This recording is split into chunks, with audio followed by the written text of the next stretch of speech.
20 diverse speakers on May 13th and 14th here in Kelowna, BC, being held at the Metro Hub, 1265 Ellis Street. Join us for Cultivating Authentic Leadership, where we're going to have conversations that matter.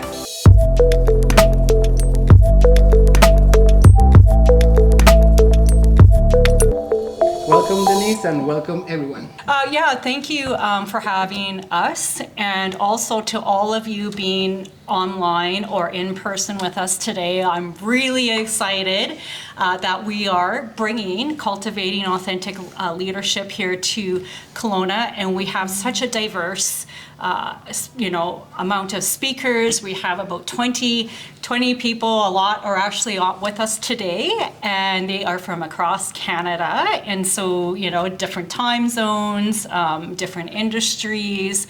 And for me, I am really grateful that each and every one of the speakers that we have here today, that you are all, I guess I intentionally picked each and every one of you. Some of you, of course, I just met, but just even through an email, some of you I've known for how many years, Nicole? Like 20 plus years? No. Oh my God, 30 plus years. No, 35. I don't know. Anyway, a long time. I'm not going to date myself. But it's like one of these things where all of you have that value of really making a difference. And I love that all of us bring these diverse perspectives. So let's hear from some of our speakers. So what I'd like to do is maybe I'm going to start with you, Mauricio, and I'm just going to go around, so I'm not going to miss anybody, but that you work for Interwoven. And what do you feel, I guess, is important to you, and tell me a little bit, I guess, about yourself and the impact that potentially like this event's going to have on people. Thank you very much. To start with, I'm really grateful for this thing that you're putting together. We have had a bunch of chats in the last year and something, and I really feel aligned of how you are trying to bring this idea of a different kind of leadership, right?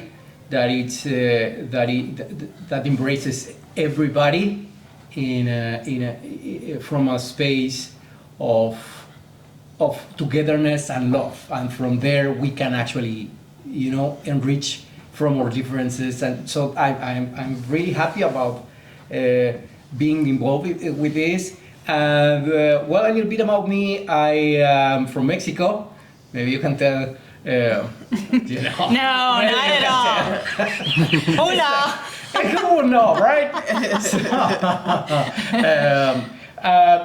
Been here about 4 years now, and I have quite a diverse background. I started working, I had a business for many years. I had a restaurant for about 10 years, a nightclub.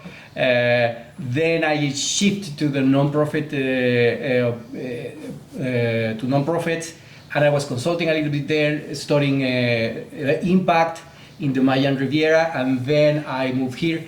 Within those years, I started also, studying personal development skills, and that completely changed my life. And I saw the impact that it had in me, but not just in me. Like I realized how there is no moment we are not influencing everything else. Everything we do, conscious or not, even when we're doing nothing, we're breathing, like we are in this constant, there's like a membrane, we're in this constant exchange with everything else.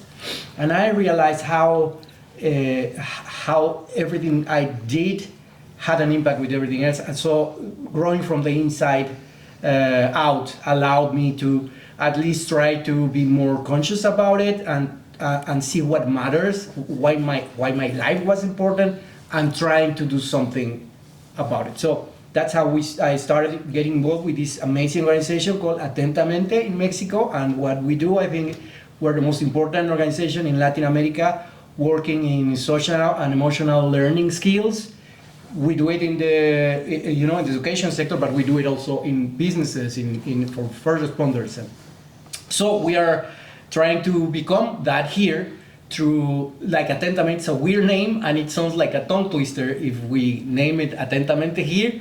So we call it Interwoven, and it kind of Interwoven's a little bit easier. I think so, right? If you say Atentamente 3 times, you get a prize. I was already trying to think. I'm like, no, I'm not even going to attempt it. Yeah. But the name entails what we're trying to do. So basically, that's the idea, that we are interwoven. Like everything we do has an impact in there, and that well-being is not an individual thing. And this is very important, because I think this well-being has been a little bit misused. But it's not an individual thing. It's a thing that we do together, and it's not disconnected from everybody else and everything else. So yeah. Thank you. I speak too much sometimes. It's all good. Thank you for sharing. Thank you. So Darian, so I know for you that you went through transition. I believe was it back in 2018? Was that? It's when I started. Yeah. Yeah, and so what I'd like to know is that I know when I look at your long bio, like you have done so much things, and I mean, I think for me, it's really, I guess my question for you would be, going from transitioning from a man to a woman, like what did you find, I guess, some of those, I guess, differences were you, because we're talking about equity and things like here, did you find that, as a woman now that you're getting treated differently than when you were a man? There are definitely things that I find through my previous identity and my current identity. I think one of the biggest things is that we can't always do the same things as how do I best say this? Not saying that women can't do the same things as men, but the perception, and I guess is a lot of the misogyny, especially when it comes to leadership and authenticity, and that. But the views having from, male to female, and it's something that's very interesting because my mind really went through that. I should almost be a marriage counselor because I kind of seen both sides of it. I have helped friends out with that too. And the biggest thing is just understanding that, everyone brings something to an organization. Everyone brings a different identity, and that doesn't necessarily mean a gender identity. One of the most obvious things that I had one time a couple of years ago was just loading up a truck with a pallet of wine, and being a forklift operator, and the driver asked if I needed a hand, and I just glared at him and said, I actually happen to be a forklift instructor. So it's like, I can drive circles around you. I can drive fire truck. I can pull a trailer. There's nothing I can't do that I didn't do before. And that's the thing, is there's nothing that should hold anybody back from being able to do. And the biggest thing is nothing should hold anybody back from being their authentic self. And that's what I've learned. My identity before, say 7 years ago, I identified strongly as, a parent. I identified strongly as, a hard worker, a volunteer, community-minded. And none of that's changed, but what has changed is that I found my authentic self, my authentic identity of who I am as a person. And that's led to just an amazing amount of happiness.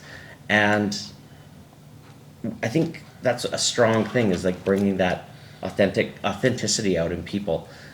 It's a key to happiness. Mm-hmm. Well, thank you. And thanks for sharing that. Oh, you're welcome. Yeah. Okay. Who am I going to go to next? Aina. I'm like, Hello, everyone. My name is Ayena. Think of saying "yay" in the middle. Ayena. That's how I tell people to remember it.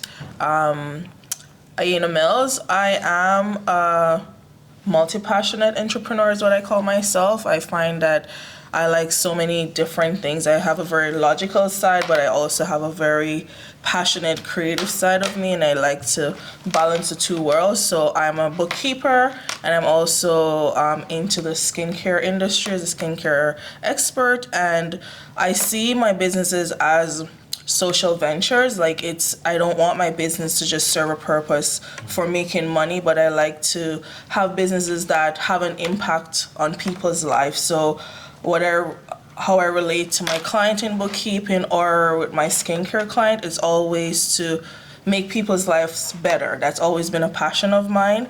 I'm also very passionate about collaboration and having community build and grow together. I truly believe that we go further together and just working collaboratively. We all have our own individual goals, but we can all find some kind of synergy in those goals and kind of get there collectively, successfully to our goals by helping each other. So I am happy to be a part of the Authentic Leadership Conference because it really resonates deeply with what I'm passionate about, and it's having inclusive spaces for everyone where everyone feels like they belong, no matter who they are, what you believe, what you do. You can be included, and there is a respectable way that everyone can be treated with dignity and honor in a space, and that's very important for me.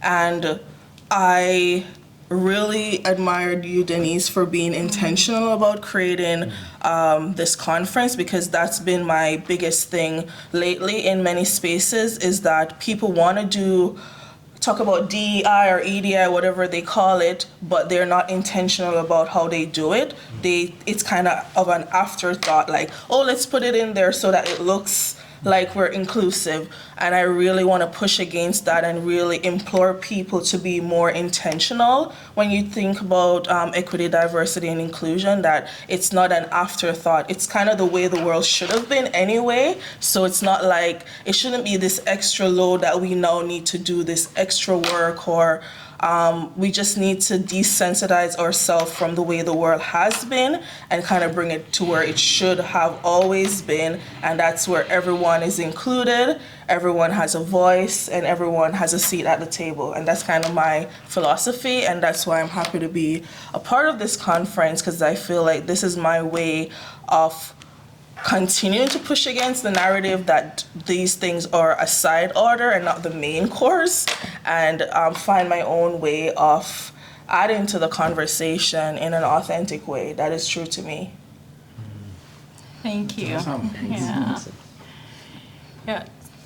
So Candy, I know that at this upcoming conference, you're going to be talking about power and privilege from a no shame, no blame approach. So can you share a little bit about your background and maybe just kind of high level, a little bit about what you feel, I guess, of how you're going to actually address this? Because as we know, there's, when we talk sometimes about, privilege and things like that, it gets, it gets people, in an uncomfortable place, which we understand. So yeah, I'd like to hear from you a little bit. Thank you, Denise. So Candan is the first portion is CAN, that's me, and Den is Denise. That's how long we go back. So my company is actually formed with Denise. We worked in a municipal government together for many years, and we learned a thing or two along the ways. To your point earlier about embedding EDI into the workplace. So I've been in the industry well over 25 years, so I will date myself. I started this journey actually in late 1990s, early 2000. And I'm here to tell you that this whole conundrum of EDI, there's so many misconceptions about EDI. One of the elements, of course, is the power and privilege conversation. And I generally introduce that further along the line of my conversation, not the first thing. I usually build literacy. So at Candan, what I do, I'm the CEO director of the company. Now that Denise has moved on to much more important elements. Excited to be part of this conference. I focus on strategy. I offer organization a strategy, exactly to your point, not to offer a DNIB course on a Thursday afternoon, but really think of the very first thought when you're organizing. What's the first thing that needs to go is your vision, mission, plan. That's where we embed EDI. I focus on training. Yes, I do provide literacy for all. And like I said, power and privilege comes at the end of those conversations. What I want to focus on in this conference in particular is something that you all know of, a framework by, you all heard of intersectionality, fair? How all our identities intersect. And I'm going to focus on how we all have power. And I want to move away from what I call marathon of oppression. And I think this is the only conference, Denise, I can say this unequivocally. This will be the only conference I go to where we can host these conversations. The marathon of oppression is I am this gender or this ethnicity, or I'm this, nationality, and my oppression trumps your oppression. It's not going to cut it that way. In the EDI world, we must learn to work together because we are all oppressed collectively. Because what I've noticed over the last 25 years, including what I'm noticing even today when I was at the government, is each group is asking for their own rights at the expense sometimes of others. And it truly is a zero-sum game. That has to stop, in my humble opinion, because what that's doing is dividing us even further. And there's so much division. The lateral violence is what's destroying our unity. So at Camden, I focus on investigation, but I also focus on restoration.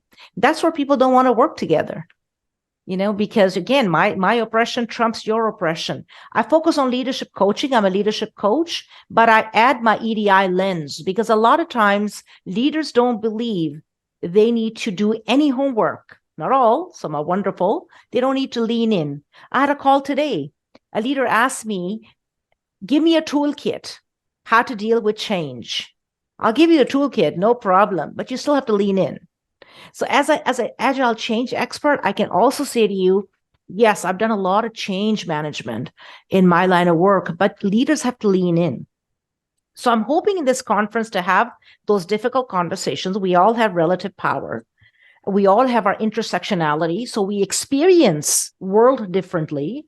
I process you with the same biases as you're processing me.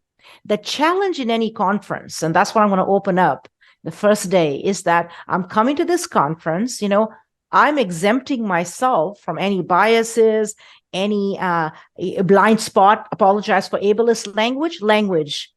I get critique for language all the time. You got to use the right word. Well, we're never going to arrive. So here's the division. I will use the terminology BIPOC, Black, Indigenous, people of color.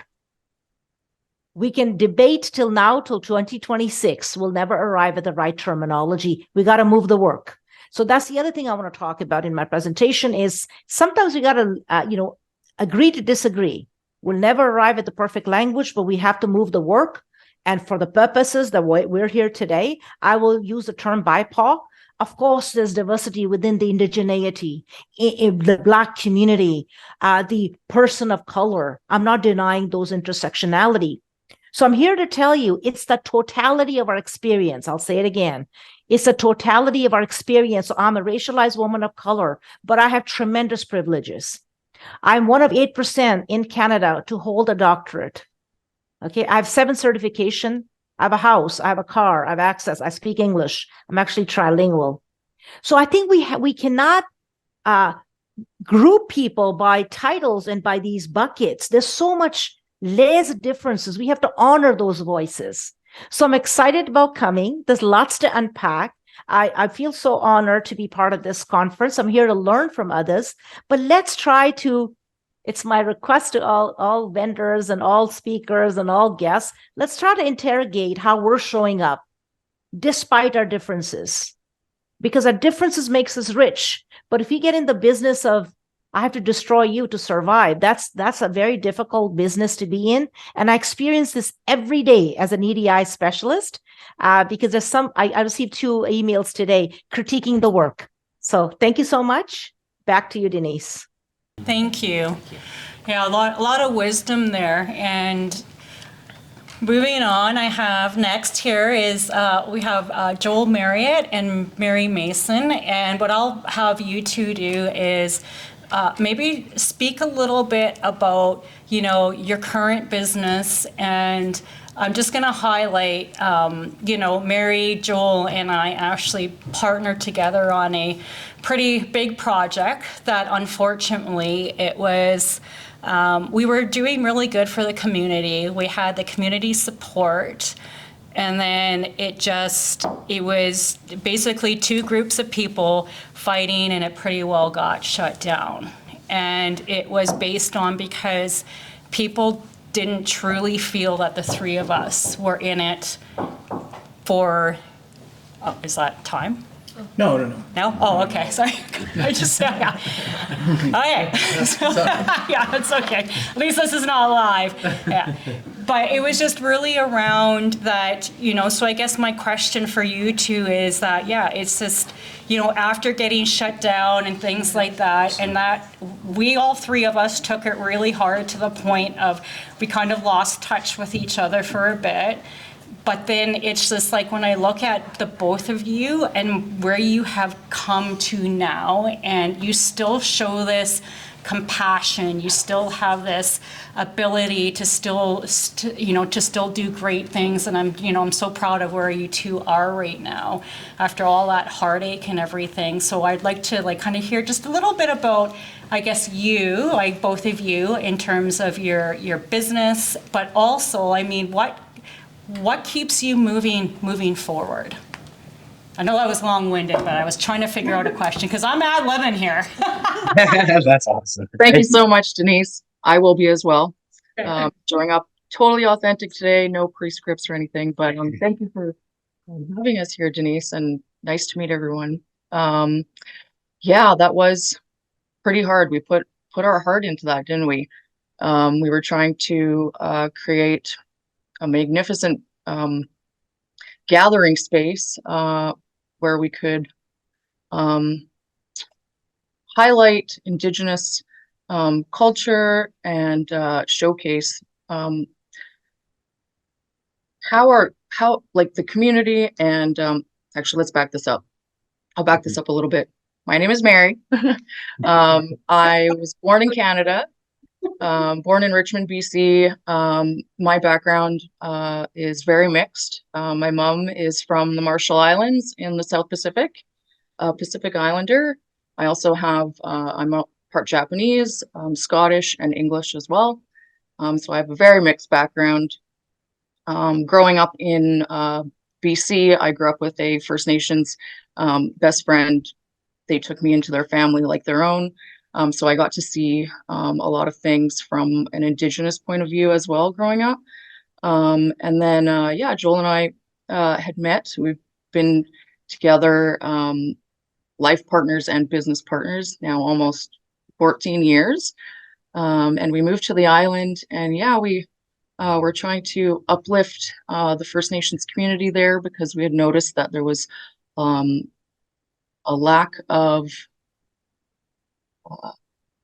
visibility for thank you. I was looking for the right language. Visibility. Yes. And that led us on to our journey, and we met with Denise. And then that's where we had created that vision there. But unfortunately, as we were visitors to that community, there's a lot of different healing moments for Indigenous communities to be able to navigate through new opportunities that are brought forward to them. My name's Joel, and a lot of the experiences that we worked together through with Denise and with Mary and Scott, and putting together this plan of trying to offer experiences with giving a lens for Indigenous communities. It was big for Port Alberni because there was a lot of different organizations that were there with missed opportunities to be seen. And so when we went through Port Alberni, we had different experiences with racism and bad relationship building and history and all these things that as a new community member, we started digging into and unraveling all these things. And it was like, wow, there's a lot of stuff that has to go through these communities. And while we were going through those process, we started to realize that even if we have the right vision and the right opportunity at that time, it doesn't necessarily mean that everyone else is ready. And so some of that's the moment where we get the chance to be able to work through this ourselves and then help other people through the same plan. So what we ended up doing was just handing over the plans for the convention center, for the gathering space, everything that we had been working on for the year. We just handed over to the nation and the nations that were around there so that they would have a stepping stone to jump into that option. So lately, our company has evolved from just an idea into starting to move into farming. That was like one of the first things that we wanted to move into was being able to offer food security, clean energy, and alternative building materials through that company. And so Top Carbon took on licensing through Health Canada to try and go through this. And as we were navigating through this, we started to realize that it's not just a one person world that we're like, my lens was to White Bear First Nations from where I'm from, because we've been in litigation for housing for the last 22 years. So the federal government hasn't put any money into housing. We have been fighting with the government to get our land back. And so our land and our titles are held up in court cases now for like 22 years. So every year they would give us about $10 million to do our housing and our stuff in our nation. And so as we were going through these experiences, we started to see that there's a missing connection between the Indigenous communities and the non-Indigenous communities. And there's a really easy way for us to navigate through. It's just by collaborating. And so hearing all these conversations that I'm being a part of right now is going to help us fill that void in our businesses. It's really cool to be a part of that, and I really appreciate it. And to expand on what Joel was saying, because now you're getting my brain going. When we were in Port Alberni, our whole focus was to do that for the community and for the nations there, and to highlight them and to get them going. And I think that it really sparked things, because things are fantastic over there now and moving forward. And then with our current venture, instead of it just being like it very much is to help Indigenous communities, but it's not just, it's for everyone. And so again, with the inclusion, there are so many people in the world that need healthy housing. They need a house that isn't going to mold and things like that. So now our focus is not just to help with remote communities, as Joel is from, and myself as well, but to offer these things to everyone and to come together in collaboration so that we can better the world together as a unit.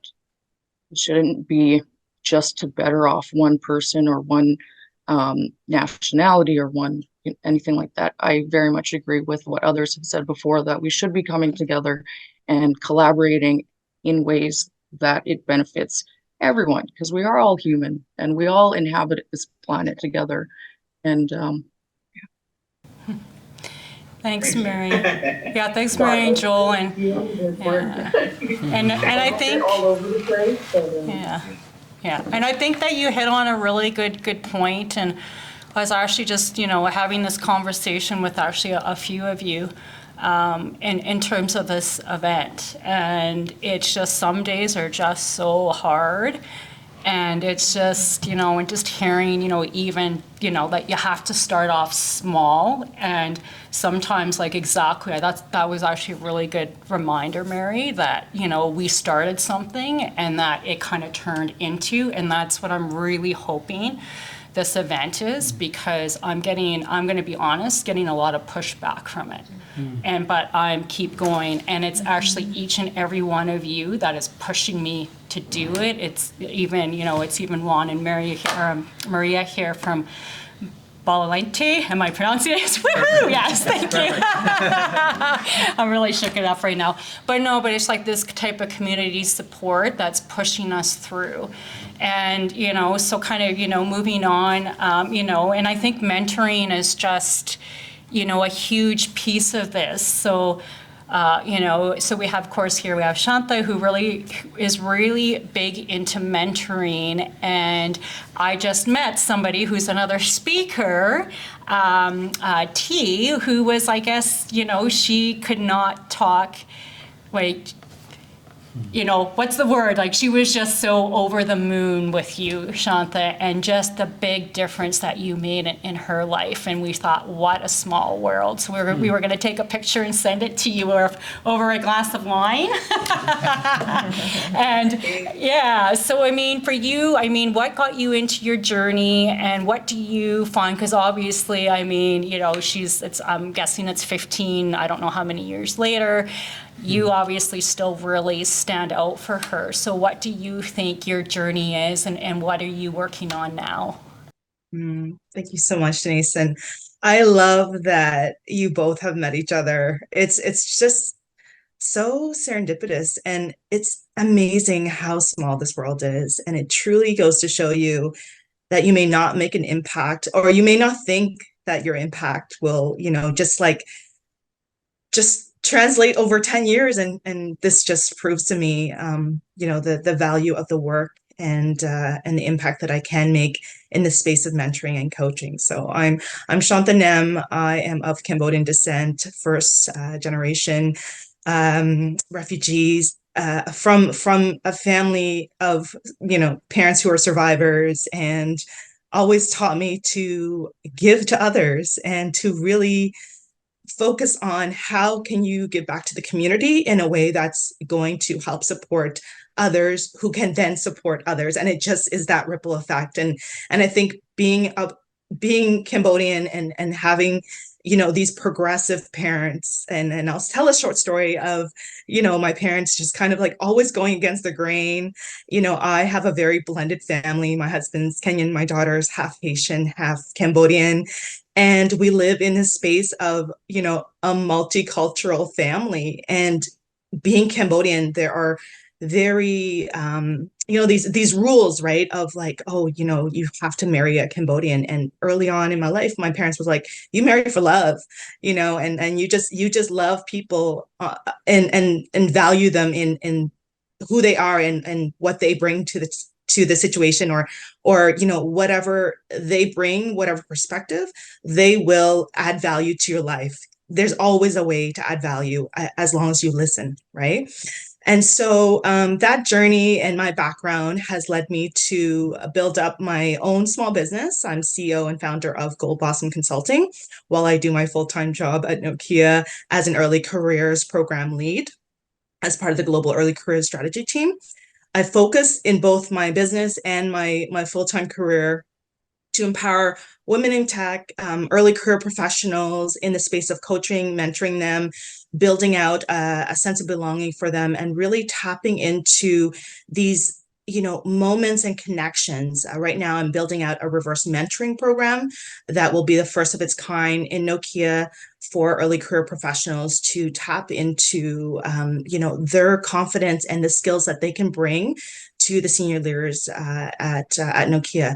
And from my work there, I've been able to also support mentoring, women who are going through difficult situations in their careers, and uncomfortable conversations. As we know, the microaggressions that are presented in their daily life.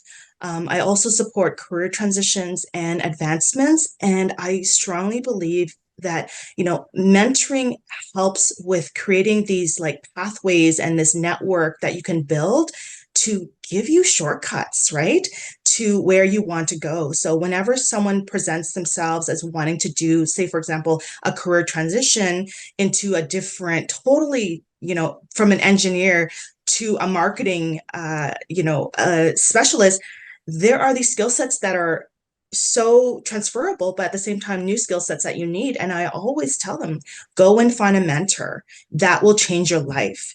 Get into spaces that allow you to build up your network of informal mentors, but also have this formal mentorship, programming that you're a part of to really drive these outcomes and the results of where you want to go.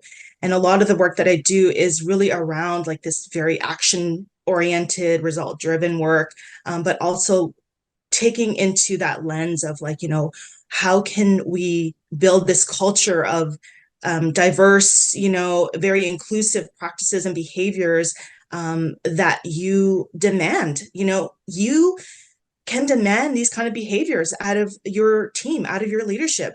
You don't have to take it. And there are strategies and different ways to approach it in order for you to successfully, overcome those situations for you, right? So I work in a space of empowering others, and I'm like full circle in my life now to see like all of these moments where people like message me and they're like, oh my gosh, you changed my life, or I'm an inclusive leader because of what we've talked about, or thank you so much for telling me to go get a mentor, and now I'm doing the work that I love and I'm passionate about. And all those things just make this work so valuable and so meaningful to me. And I'm so glad to be here to have these authentic conversations that drive the impact that will change the way that, everybody experiences work and life, right? So that's my answer to your question, Denise. Thank you. And yeah, so you talked about making, finding a mentor that's going to make an impact. Well, for me, actually, the next person I'd like to introduce, actually, she's a mentor. She was a mentor of mine, and she made a huge impact, and she's probably sitting there like, what? But Irma, and I know for you too, I mean, there's tons of, examples I can give you, and I'm not going to give it away because when I go through how I'm going to introduce each of you, I'm going to introduce you through a personal story of how I know you. But I know that one of the things that that really stood out for me when we were through our mentorship thing, and of course you've turned out to be now a great friend and still continue to be a great mentor, but I remember we went through that, and I can't remember, it was that communication assessment that you do. So can you tell me a little bit about, tell everybody a little bit about that? Because I just found that was so life-changing for me too, despite that I have a communications background and things, because it's looking at it from a whole different perspective. Right. Thank you for inviting me. I'm very happy to be here, and always proud of you. You have been doing an amazing work and bringing all these people together. We're all here because of you. Thank you for that. So my name is Irma Vartanian. Very briefly, I'm a leadership coach and a certified diversity executive and a licensed global DISC partner. I am based in Montreal, but I do trainings online, obviously. I am really passionate about communication and leadership in multicultural settings. And what I did with Denise was assessment, and that was to find out more about Denise's or any individual's communication lifestyle, communication style, and preference. So a lot of times when we are going to have conversations with people, especially when the conversations are hard ones or there is some tension, we kind of focus on the person rather than the subject, because ultimately the level of difficulty that we have in a conversation has to do with the person we are going to have that conversation with. And it all starts with knowing more about ourselves, self-awareness, and that's how that training I do has to do with that, knowing more about what your preferences are and what triggers you in people you somehow don't feel like you connect with. Sometimes, we hear people say, well, I just don't like working with this person. I don't like this person. And the truth is, it's not that we don't like the person, but it's because of the way that person communicates, which doesn't resonate with us. And this is what my trainings focus on, trying to find out what these challenges are and try to find a solution and turn it into a productive synergy. For example, you might meet someone who's very direct, and your communication style is very clear, precise, and direct, while you are communicating with someone who prefers to say things in an indirect way. And if you don't understand these differences, you're probably going to have clashes with that person, and that's going to lead to tensions and difficult conversations and uncomfortable situations. So I'm passionate about that, and I'm ready to talk about these skills to manage difficult conversations. I will be bringing up examples during the Authentic Leadership Conference that we're going to attend, and I will also provide tips on adopting a growth mindset, which is very important, and it's an approach that helps that has helped me and many people like Denise to better understand those they struggle connecting with, turning tensions into positive and productive synergies. Thank you. Okay. Nicole. She's like, what? Hi, everybody. Thank you very much. Denise, I just am so excited about this event coming up, and it's just been amazing to hear everybody speak so far. It's what you're saying is just touching part of me, and I know we can all relate to each of our different stories that we are sharing.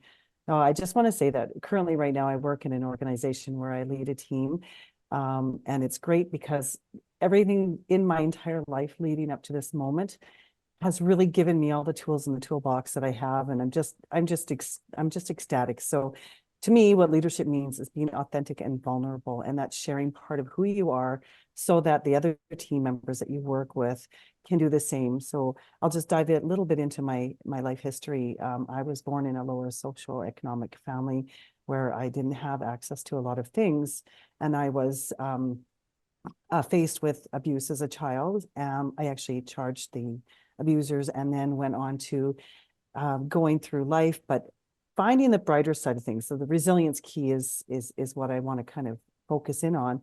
I did a lot of volunteering growing up, and then I went into a relationship where it was quite toxic and abusive, and he was very racist and misogynistic. I had 2 children. One of them, the younger, well, they're both amazing. I'm a parent, so I'm proud of them. But my younger one, him and I used to go volunteer at Hope Mission, which is a shelter here in Edmonton. And we would just join a group of people and we would serve food. But the opportunity that arose from that was he saw a young man who was not white, who maybe had a few tattoos, who my son was told by his father that if you are of this color, if you have tattoos, you're part of a gang. But what my son saw, which was the beautiful thing, was that this young man was helping out somebody who was incapable of getting up and helping him into the shelter. And while doing that, my son said, "Mom, did you see that?" And I said, "I absolutely did. What do you think?" And he said, "Dad was wrong." It was like a nail in the head moment. And I knew right then and there that I had bigger things to work on. So while I was working at the organization I was working at the time, I created a volunteer committee, and we went and did over 200 hours just in the city that we work. I live here in Edmonton, Northern Alberta, with the branch. And next thing you know, the organization took that after I'd left and created a community day and started doing philanthropic stuff for around the community, but not just in Edmonton, but across Canada. So it's really grown. And so we talk about being resilient, and part of that is being involved, like many of you have said, in the community and helping build that up. And so I've seen these experiences, and they've taken me to become more resilient because I can build from them. And it's just been an amazing journey so far. And now where I'm at, I have a group of 10 people that I help lead, and they stumble and they fall and they're just doubtful and they question their abilities. And I'm rising you up. You can do this. I believe in you. Look in the mirror every single day and say, "I've got this. I can do this." And so mentoring those team members, it just blows me out of the water. And I'm so proud. And I can't wait to dig into this a little bit more and share some more. Thanks, Nicole. And the thing that I really appreciate about Nicole, and I've told her this, right, because I figured it out, I was doing the math in my head, 32 years. But it's just like with Nicole, like, because I mean, I've known her since 16 and I've seen the stuff she's gone through. And I'm proud of her, because the thing is, she constantly, like I told her this the other day, I said, despite everything that she has been through, she has never, ever had a mean bone in her body. And it's just, and again, this is, why I'm really excited, I don't know what it is. Like, this is bringing a lot of up emotion, hearing each and one of you speak, because I do, like, as I said, like, whether I just met you or I've known you for 32 years, like, each of you has had already a profound experience, or a profound impact on me. And that's what I really want this event to be, is us all bringing our true, authentic selves, to the table. So Shannon, I know that you do a lot, and you're with Expert Navigator. And I remember you and I were having this conversation about, what should your topic be? And one thing that really stood out for me was when you were talking about Canada is a culture, and sometimes we don't, like, if we don't understand our culture and things like that, like, how can we truly, I guess, be authentic? And I might be messing it up, so this is time for you to correct it if I am, but I just remember that was profound for me, because being a mixed race woman who's adopted and not having any ties to my culture at all, it really stood out for me. So can you share a little bit about that? Absolutely. It's a pleasure to be here amongst all of you. I look forward to connecting more at the event. So I'm originally from Northern Ontario, and I grew up in Yellowknife, Northwest Territories. I've been working in the space of economic development and entrepreneurship for, since 2001. So I guess 23 years now. Market entry strategies, partnership development, and have been to, I've lost count, but I think it's 13 trade missions. So super passionate about business. What Denise is talking about is, I was an exchange student just after grade 12, my high school, finishing up high school in Brazil for a year. And I lived with a family who didn't speak English. And that was my goal, to have this cultural experience, be engaged in a new community, learn another language. And I remember being an exchange student and being asked very often about my Canadian culture. And at first I was taken aback, because I'd never been asked and I'd never really thought about it and didn't know how to respond. And then as time went on and built friendships with the other exchange students from around the world, it became obvious to me, like, what my cultural identity is, even though I was also borrowing some of my host identity culture, bits and pieces that I liked. And so that was, I would say, a transformational life experience. I've managed to maintain my language skills. I love Portuguese. I love Brazilian culture. And just opens my eyes to wanting to, keep stretching the circle wider, no matter what, so that everybody feels a sense of belonging. If I had to say that I have one superpower, it's probably that I'm an includer. I just don't like people not feeling a sense of belonging. I don't want to be a part of exclusive groups. I want everybody to feel welcome. And so a little bit about my work experience. I wear a number of hats, but I'm an export advisor. I deliver the Export Navigator program. And my role, there's 15 advisors throughout the province, and my role is dedicated to Indigenous business around the province. So I have over 40 active businesses, Indigenous businesses, that are looking to grow beyond BC borders, whether it's domestically across Canada or internationally. And so I advise, support, coach, and just understand their business goals, because we have access to so many resources. I am so inspired working with entrepreneurs and just learning about all of their unique products and services and helping them share that with extra markets. In my community life, I'm a pretty active volunteer and have done a lot of work in the space of DEI. Consider myself a leader in that regard. And I would say that for me, the power of human connection means championing leadership that takes action. And I really believe that by being inclusive, this is the answer to a more united, just, and equitable world, and prosperous. And so that's my mission. It's to make the world more united, one connection at a time, and just keep stretching the circle wider. So I'm super inspired, Denise, and honored that you asked me to be a part of the conference. And our chat with one of my clients turned friends, Alex, will be on that conversation of cultivating inclusive leadership, especially with underrepresented groups, and just having these best practices incorporated into organizations and businesses, into the day-to-day life experience of team members, in decision-making processes, in policies, in resource allocation. Like, there's so many best practices.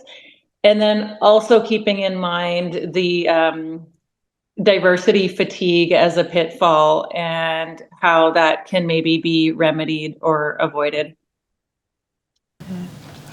Yeah, and because what I'm even finding with this event too is, I think some of that pushback is, and somebody had actually, I had made this call the other day, and it was somebody who I thought was actually going to be extremely supportive. And it was in the equity, diversity, and inclusion area. And this person actually says to me, well, did you do your market research on this event? And just started proceeding and just shutting it right down. And I couldn't figure it out because at the time I thought, okay, well, maybe they see me as competition, and okay, fine, whatever, right? And as I was processing it, it really threw me off. And you know what, I'll be honest, like I fell apart, and I'm going, why am I even doing this? And so when we talk about this equity, diversity, and inclusion, I get it. And another speaker, right, put it beautifully. He's like, you know what? Yeah, we're in such a state of tension right now around this equity, diversity, and inclusion stuff. And do you remove the terminology? And I know there's a debate, and I think, Candy, we had this debate at one point. It's like, do we actually remove the terminology? And I don't think we should. And so we have to be able to hold tension. We have to be able to be that, being comfortable with being uncomfortable in these spaces. And so, Betty, I know that you do a lot of like leadership coaching. You're an author. You're in this space, and I know your topic too is going to be it's kind of a deeper dive, and it's kind of including in what Shannon's going to be talking about as well. So, what's kind of your thoughts on the pieces that I guess about holding space and holding these spaces for tension? What's your little bit of a tidbit on that, but also, tell us a little bit about yourself too, and your work you're currently working on. Thank you so much, Denise. It's so uplifting hearing everyone's stories. My name is Betty Mutweri. I am a Kenyan Canadian. I am from Kenya, so I have African ancestry, and Canada has been my home for the last 30 years. I am a mother, a leadership consultant. That's my trade. And, it's really shaped my perspective. But it wasn't until 2020, in the wake of George Floyd, that I started digging deeper. I was coasting, I had a senior leadership job, and, it was just, life was good. Tensions were low. But when that happened, and I looked at my son and I looked at my children, and, that was the same year that we had the discoveries. And I just started asking myself, am I trying to bury my head in the sand? Or is it an opportunity to actually do meaningful work? And I decided to do meaningful work. And meaningful work and leadership means, and I think all of you have defined leadership as work that changes positively. We are trying to change generations. We're trying to change the world that we live in our own sphere of influence. And I do have a sphere of influence because I do talk to leaders across the country every day. I mean, they in my leadership training. So the way I approach this issue of EDI is it's always been part of good leadership. Good leaders are inclusive. However, what I find is that most leaders are very unaware of the privilege that they carry, of the colonial systems that have built organizations. So it's mainly a question of stepping back for them and really saying, okay, did I know this? Some of them actually genuinely don't know them. Others, it's convenient. But whatever the case may be, I think I approach it from, can I build awareness and understanding of the historical forces that have made Canada to be what it is and the organization to be what it is? Let's start from there. And that really talks about the intersectionality that, Candy talked about, looking at your identities and how they either give you platforms of power and privilege and choosing to use that in a positive way. I think from what I have seen, when people are asked to use their privilege in a positive way, in a way that enacts changes for humanity, majority of the ones that I have been a coach for and a consultant for, they are willing to do that. They're willing to do that. And the reason why, I take a very strength-based perspective, because for a long time as a Black woman at the intersection of race, gender, it's always been a victim. Poor you, Betty, and I don't feel like a victim personally. I do feel like I've got good change agency in a system that doesn't necessarily recognize, but within myself, I think I feel the agency to make a difference with the person across from me. And I'm very careful of how I engage with people across difference. And the reason I say that is I think leadership is about influence. And right now, what I've heard from a majority of you is that we need to just join hands and do the work that we need to do. We don't need to be elevating, amplifying our differences, putting some people under the bus. This is our common humanity. So this work is multifaceted. It is multidimensional. So how do we hold that complexity and work with complexity instead of either or alternatives, but train our minds to hold that cognitive complexity that can say, yes, I understand your reality, and I hope you can understand my reality, and let's find spaces where we can actually move forward. And to do that, I have been doing research on how vertical alignment, meaning the more we are grounded, the more we are vertically aligned with our intersectionality, then it gives us the agility to go broad, to see other people's identities and intersectionalities without having to compromise our own, without having to feel like, they're better, I'm worse. We can hold that. We can hold that tension and do the work, because this work is always going to have tension, but it doesn't have to be disruptive in a bad way. So, I heard someone say that EDI is disruptive innovation. It is disruptive innovation.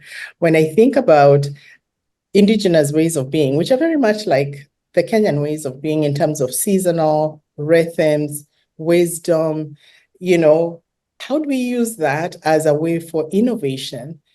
And as we decenter the Western way of looking at the clock and 8 to 5 and all of that, like what paradigms have we bought into that we need to actually critique and step back and look at our own indigenous paradigms in the way that can support us to thrive and to flourish? Right? So how do we decenter all these colonial systems and actually innovate using what we know? I'm privileged to have come from a Kenyan background. I'm privileged from the place and I'm privileged for the faith that I have, because all of that works to help me become the strong leader that I am. So again, it is time we started looking at EDI from a very strength-based perspective, from an innovation, real innovation, and that is me decentering whiteness and taking out those systems that just keep us on this way of seeing things to see what we can bring of value to our organizations and to our communities. Thank you. I can't wait to meet all of you in May. Yes, it's going to be fun. Going to have a good discussion and have conversations that matter. So I know that, with you, Samantha, that, that you have a successful business. You're an entrepreneur, of course. And so can you just share a little bit about your business? And I guess I want to, what I'd love to hear from you is, I guess your journey, because it's been a while since I've seen you. And I believe that you and I met, was it back in, it was about 4 years ago, wasn't it? Prior to COVID. Yeah, and so with Samantha, I was chairing a Women in Leadership Foundation at the time, and Samantha was, at this event, and she came, and she really wanted to be, we really wanted to be part of it, right? And then we kind of lost touch because then COVID hit. Just share kind of where you've been and like how where you are now and how you got there. Thank you, and again, thank you for inviting me, and hello to all of you. Hello, I'm Samantha. I was born and raised in Jamaica by a very humble and super strong woman. And she had me when she was 17, and I vowed to her that I would make her proud and not just, become a failure or a statistic that our generation is known for. So with that mindset, she helped me to move to Canada to finish my accounting degree, and our trade-off was I could do cosmetology on the side once I became an accountant, which we did. When I moved here, I saw the need for ethnic stylists or just someone to help to fill the bridge where the hairstyling was concerned for curly or different textured hair. So I started that, and I worked in a salon for 5 years back and forth to Vernon until that became a burnout. And after finishing my degree at the Oakland College, I moved into working at a hotel. But prior to that, I remember just having such a struggle finding an accounting job. Maybe because of my accent or maybe just because of I don't know, for whatever reason, I just could not get the job. And back in Jamaica, I did have that job. So I found it strange. And then after having my first son, I went into maybe like a mental state. I kind of had a postpartum. And then I was like, okay, enough of this crisis. How do I change everything? And that is when I decided to become an entrepreneur. I could either do bookkeeping or accounting or hairstyling, and I chose hairstyling because of the need for connection. I figured that, okay, I'm by myself with this beautiful baby. I need some interaction I need another human to talk to. I need another human to pour into, and vice versa. So that's where Success 21 was born. And it was in my basement. It was in my one-bedroom apartment for maybe a year. And then we moved into a townhouse, and that became an issue because too many people and too many cars. And then we moved into a house. And after COVID, I said, okay, it's time to launch. And that's when we went into Orchard Park Mall. And it's been beautiful. And I remember when I was in those spaces or that season, I remember saying, if I ever figured this out, I would mentor others, I would be a community champion, and I would just be out there to help anyone who need me. So with all of the background in accounting and business, I've become a mentor to some upcoming businesses, and I also teach my hairstyling course to help others to be financially stable. And so I'm super honored to be here and to see where we break down the walls that are there. We're mighty. There's so many of us, right? So we can do this. Yeah. Well, thank you. I'm just wondering, I know we're probably way over. Can I just ask a couple quick questions, or is it? Yes. Yeah? Oh, you're okay? And I know that some of you, I don't know if some of you might have to leave or not, and if you do, that's okay. I'm just going to ask a couple quick questions.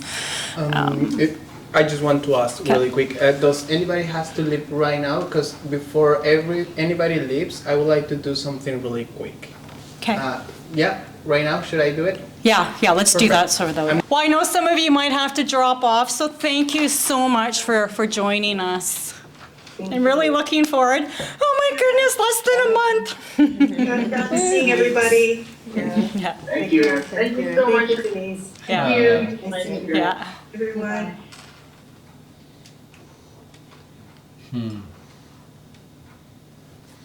Yeah. Okay. Okay, so it's okay if I still ask a couple questions? Because actually I thought asking questions, and Shannon, you're able to stay on?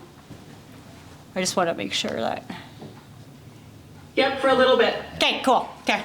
Yeah, so. Questions. Because Shannon is actually, she's in Kelowna. I mean, she's going back and forth too, but Okay. I thought that, like, let's really talk about Kelowna community, right? Yes. So I thought, if we want to ask some questions around that.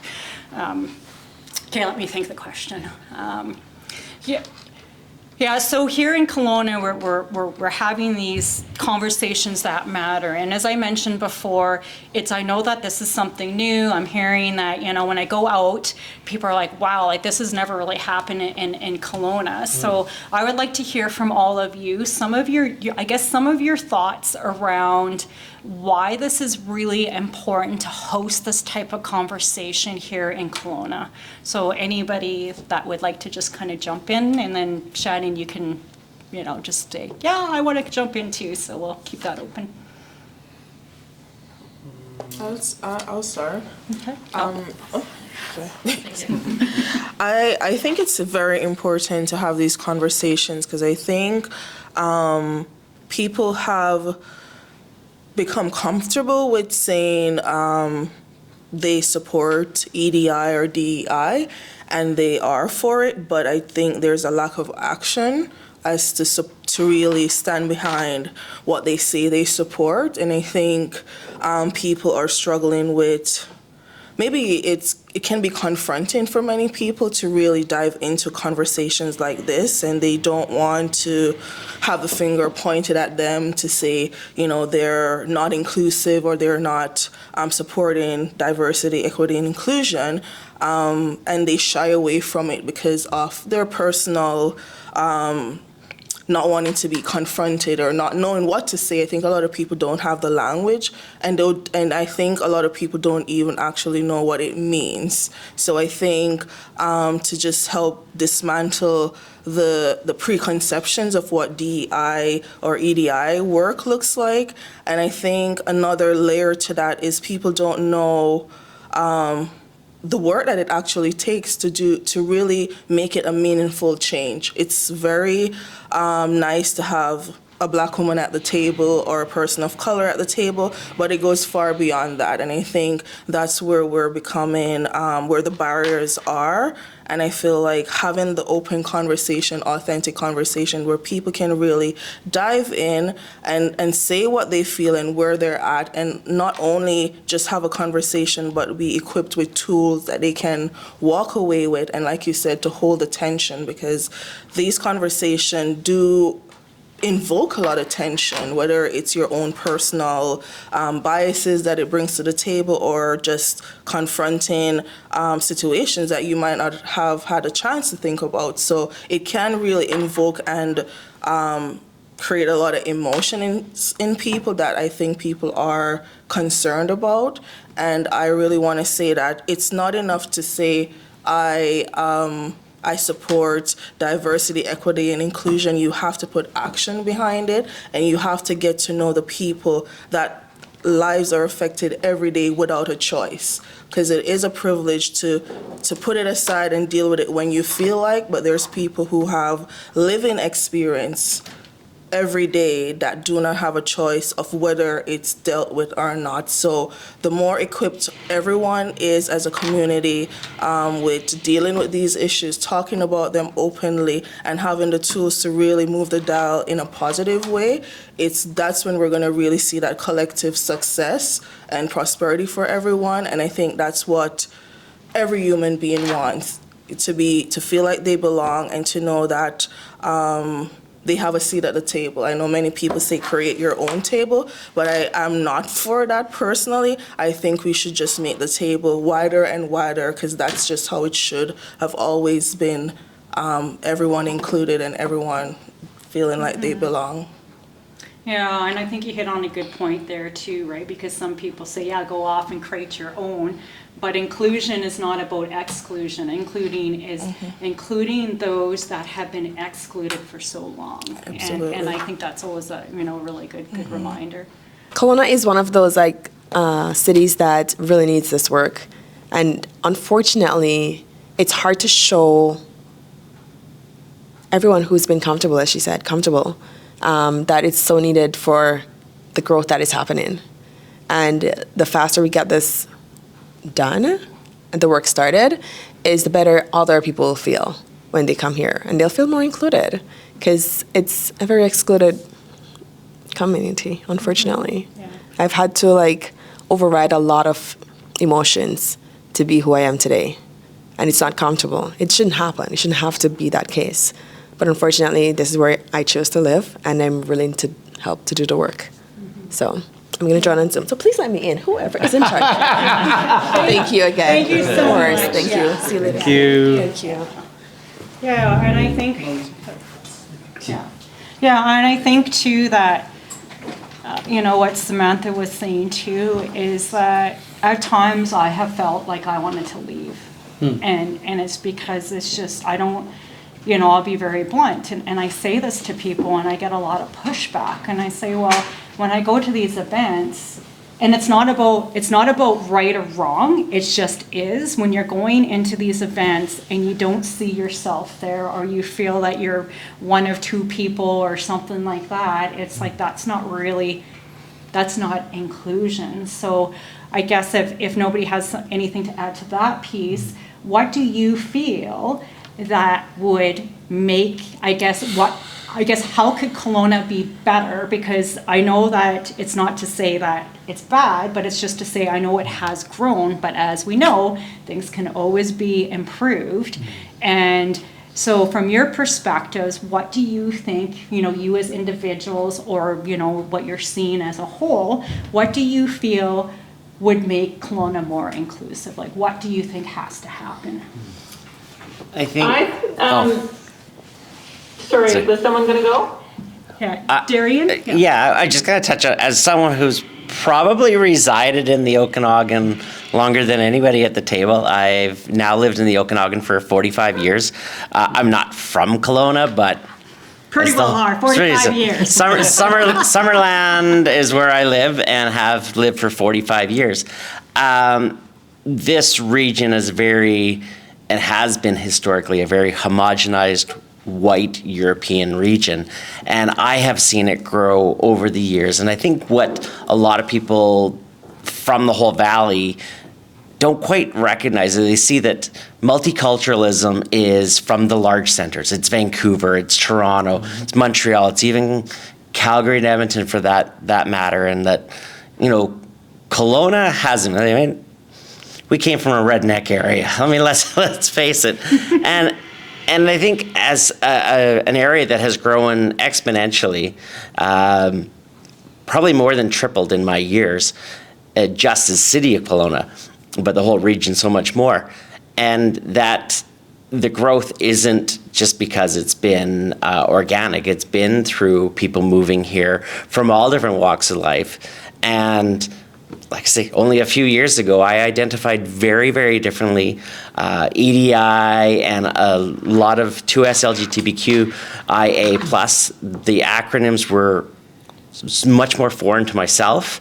And this is something I've embraced through my own authenticity. And it's that the reason it needs to be here is because we are all people within this community. This is how community grows.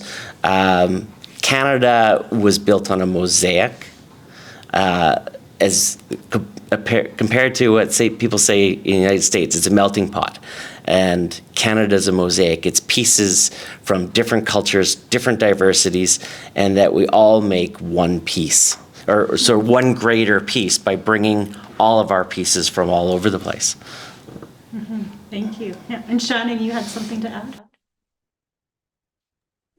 Yeah, so I think there's a lot of, I think Ayana, I really liked when you said, you know, some people, there's some tokenism and people, the action needs to, like, talk is cheap. There needs to be some action to back up, you know, that people are supporting DEI initiatives and values.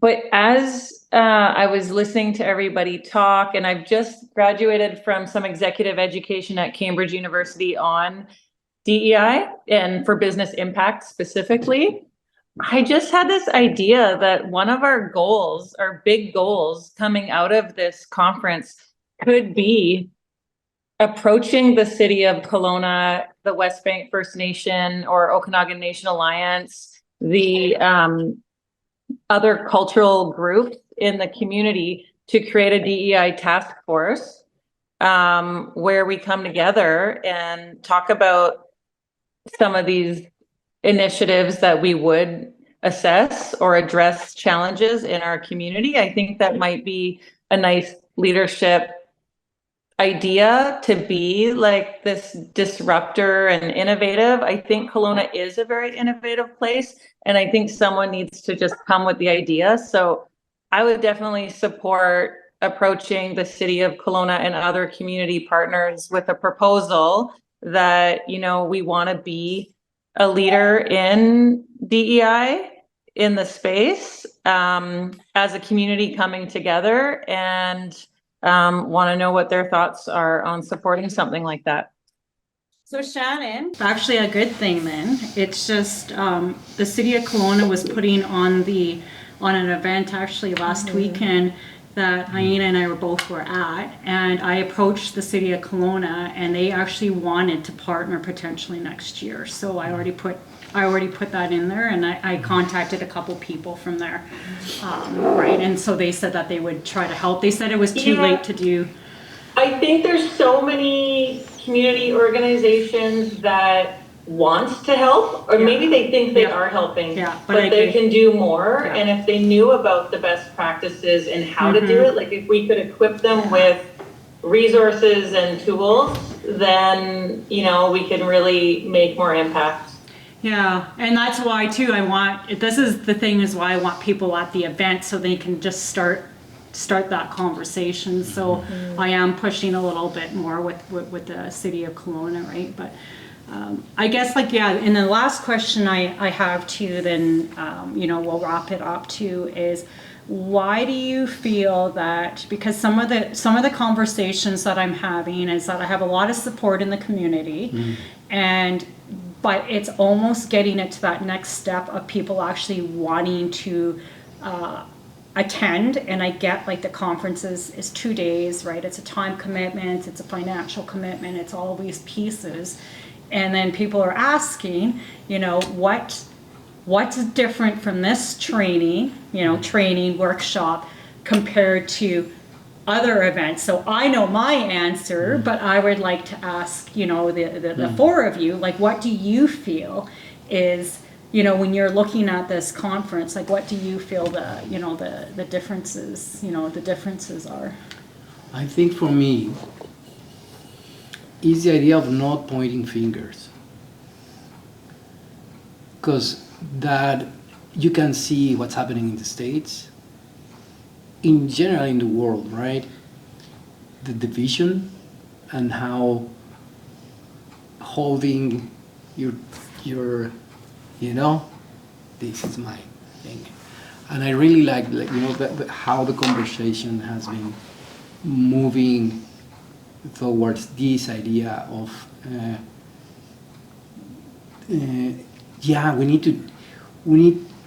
there are words that become a thing. This we understand like very closely, because wellness, now it's a thing.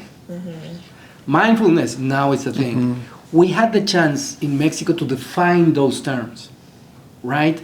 And we define them from this place of open-heartedness and not to make it lightly, right? To really go deep on what those are, and that the space where that happens is not sanitized because life is complex and it's going to hurt. But life hurts, and that's the beauty of it. If we remove that, then there's no space to meet each other, right? Because in that space that hurts is where we meet.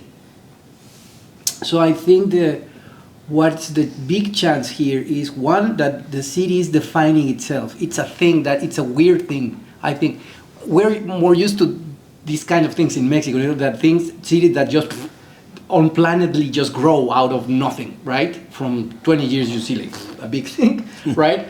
This city just happened, right? A bunch of circumstances allow them to grow, so this very rural area suddenly became an urban thing that has a university, and then people are coming to live here from places that would have come before, right? So we are in this space of becoming. So I think the importance of this to happen, and this particular kind of conversation is to happen, to redefine that.